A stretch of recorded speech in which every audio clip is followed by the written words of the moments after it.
বাজে কয়টা? 3টা 4। 3টা 4।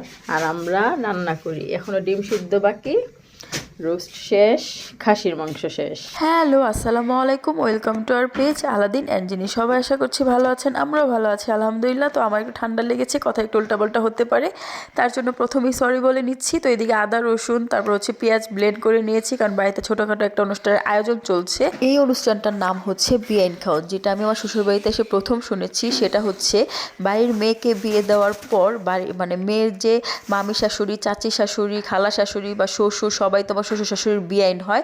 তো তাদেরকে ইনভাইট করে খাওয়ানোই হচ্ছে বিয়াইন খাওয়ার।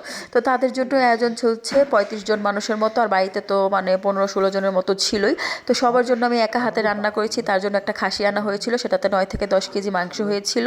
আর যার থেকে কিনেছি সেই কেটে কুটে মানে সব কিছু করে দিয়ে গিয়েছে। তারপর এখানে লাল মুরগি আনা হয়েছিল, আর হচ্ছে কক মুরগি আনা হয়েছিল 16টার মতো। সবটাই রোস্ট করা হবে, মানে আস্ত রোস্ট করা হবে। তারপর ছিল আমার শ্বশুরের পছন্দের শিং মাছ, কারণ চিংড়ি মাছের প্ল্যান ছিল। আমার শ্বশুর বলতেছে সবাই তো চিংড়ি মাছই করে, আমরা না হয় শিং মাছ করি, কারণ তার খুবই পছন্দ শিং মাছ।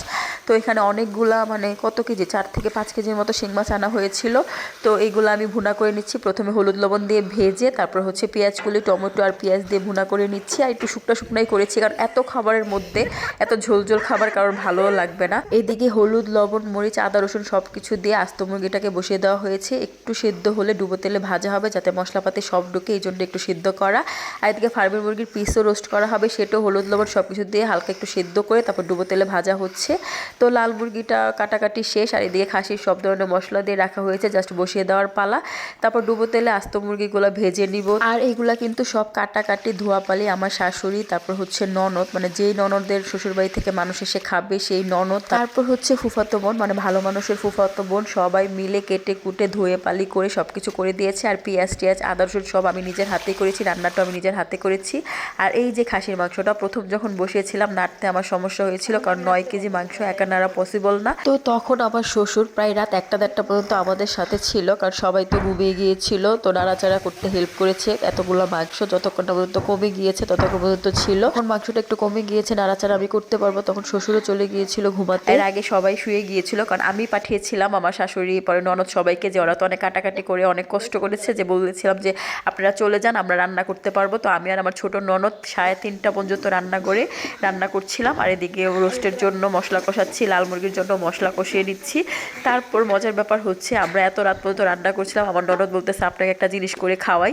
সে আবার সিলিন্ডার গ্যাসের চুলার মধ্যে আমার জন্য ঝাল করে নুডলস রান্না করেছিল, রামের টাইপের করতে চেয়েছিল, গোলমরিচ গুঁড়া মরিচ তারপর যে চিলি ফ্লেক্স দিয়ে এত ঝাল করেছিল, সে নিজেই খেতে পারছিল না, কারণ তার তো কোনো কাজ নাই, বসে বসে বোর হচ্ছিল। সেও ঘুমিয়ে যেত, ভাবলো যে এত রাত পর্যন্ত আমি একা একা রান্না করবো, তাই সে আমার সাথে জেগেছিল। তো এইদিকে লাল মুরগিটা মানে কষিয়ে নিচ্ছে। আর লাল মুরগিতে কিন্তু আমি অনেকটা তেল কম দিয়েছি, কারণ এখানে অনেকগুলো তেল উঠবে, আপনারা দেখতেই পাবেন। আমার ননদ, আমি এদিকে রান্না চলছে। এই যে এগুলা কি ভয়ানক ডেঞ্জারাস, আল্লাহ তুমি গুলমরিচ করো, এখানে গুলমরিচ থাকে না, লাল মরিচ গুলমরিচ শুকনা মরিচ। তো এই তো এদিকে মুরগিটা ভাজা শেষ, মশলাও কষানো শেষ, মশলাতে দিয়ে দিব। তো মুরগি ভাজারও মানে যখনই বসিয়েছিলাম তখন মা বলছিল যে যখন ভাজবা তখন আমাকে ডাক দে, কারণ মুরগি ভাজতে তো অনেক সময় লাগবে। তো ননদও বলছিল ভাবি ডাক দিয়ে হেল্প করে দিব, আমি আর ওদের কাউকেই ডাক দিইনি। আমরা তো মাংস খাই না, আমরা তেল খাই, ঠিক না? কারণ তারাও সন্ধ্যা থেকে অনেক কাজ করেছে, কারণ সন্ধ্যার দিকেই বাজার করছে, বাজার করার পরে এই একসাথে এতগুলা কাটাকাটি ধোয়াপালি করাও কম কথা না। এদিকে লাল মুরগিতে আলু দেওয়ার প্ল্যান ছিল, আবার ছোট ননদ আর আমি মিলে ডিসাইড করলাম কোনো কিছুতে তো আলু নেই, এটাতে আলু দেওয়া যাক। আর এই যে দেখতেছেন তেল, ভাসো ভাসো তেল, এগুলো কিন্তু সব লাল মুরগি থেকে উঠা তেল। তো লাস্টে ডিম সিদ্ধ করে তারপর আমরা শুয়ে যাব, সব কিছু রান্নাবান্না অলমোস্ট শেষ। সকালবেলা উঠে ফুয়াম্মা মানে ফুফু শাশুড়ি সব মানে পিঠা বানিয়েছিল, আর এগুলো তেলে ভেজেছে আমার শাশুড়ি। আর এদিকে সব কিছু কেটে কুটে দিয়েছে আমার ননদ, আর আমি এগুলো পিস পিস করে নিয়েছিলাম। আর পাস্তা রান্না করার জন্য আমি সব কিছু রেডি করে নিচ্ছি, কারণ মেহমান আসলেই তো তাদেরকে শরবত, তারপর হচ্ছে পাস্তা, তারপর আরও কি পিঠা টিঠা এগুলো দেওয়া হবে। তো এর জন্য এক পাতিল পাস্তা রান্না করেছি, মানে পাস্তা নুডলস রান্না করেছি। তো সব রান্না টান্না আলহামদুলিল্লাহ শুক্রবার ছিল যেহেতু 1টার আগেই কমপ্লিট হয়ে গিয়েছে, কারণ রাতেই তো অর্ধেক রান্না করে নিয়েছিলাম। তো যা যা রান্না করেছি এগুলো দেখিয়ে দিচ্ছি। খাসির মাংস, তারপর এই লাউটা করেছে ফুয়াম্মা, মানে চিংড়ি মাছ দিয়ে লাউ করেছিল ফুয়াম্মা, আর এই আস্ত রোস্ত আমি করেছি, দেখতেই পেয়েছেন। তারপরে দিয়ে করেছি লাল মুরগি আলু দিয়ে, তারপর প্রথম ছিল ফার্মের মুরগির রোস্ট, আর 2 পাতিল পোলাও রান্না করেছি প্রায় 6 কেজির মতো। তো এই তো বাঁধাকপি ভাজিটা করেছে হচ্ছে ভালো মানুষ আর ফুয়াব্বা, তারা মানে ভাইফুত আর ফুফু বিলে করেছিল।